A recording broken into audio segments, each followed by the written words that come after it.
আসসালামু আলাইকুম। আজকে মুরগি রান্না করব। মুরগি রান্নার জন্য মুরগি পরিষ্কার করে পিস করে নিচ্ছি। আমি পরিমাণ মতন মশলা দেওয়া নেব মাংসের ভিতরে। মশলা দেওয়ার পরে মুরগি আমি কড়াইতে ভাজে নেব, ভাজিয়ে হালকা ভেজে নেব তরকারির জন্য। ভালো করে মশলা দিয়ে মাখিয়ে নিলাম। এখন আমি মাংসটি ভেজে নেব।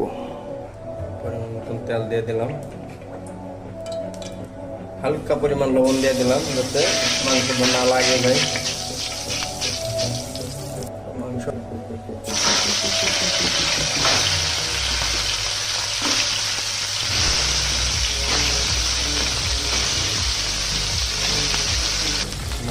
হালকা পরিমাণ ভাজে নিলাম তরকারি পাকানোর জন্য। মুরগির মাংস ভাজা শেষ। এখন আমি মুরগির মাংসের তরকারি উড়াই দেব।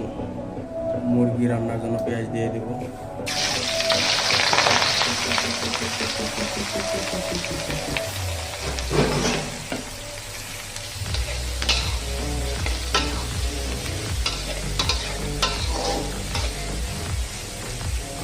মুরগির মাংস ভাগ করার জন্য মশলা দিয়ে দেবো পরিমাণ মতো।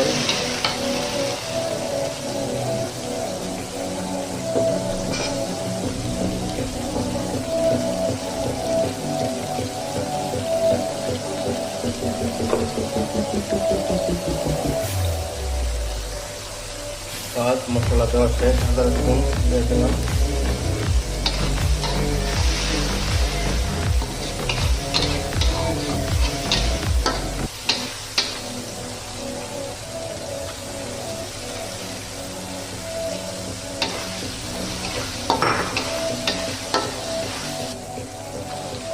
মুরগির মাংসটা ভালো করে কষায় নেব।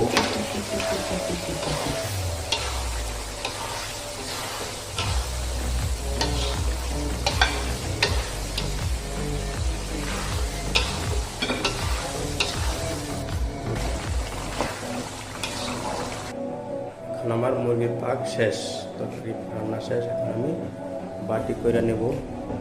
জন্য 2 পিস করে আলাদা আলাদা বাটি করে নেব। পরিমাণ মতন শেষ, কমপ্লিট করলাম। এখন যার যার লাগে নিয়ে খাবে, যাটা। এই কাম পুরা পাক শেষ, কমপ্লিট। রান্না হয়েছে মিষ্টি লাউ ভাজি, রান্না কমপ্লিট। এই যে ডাউল ভাত।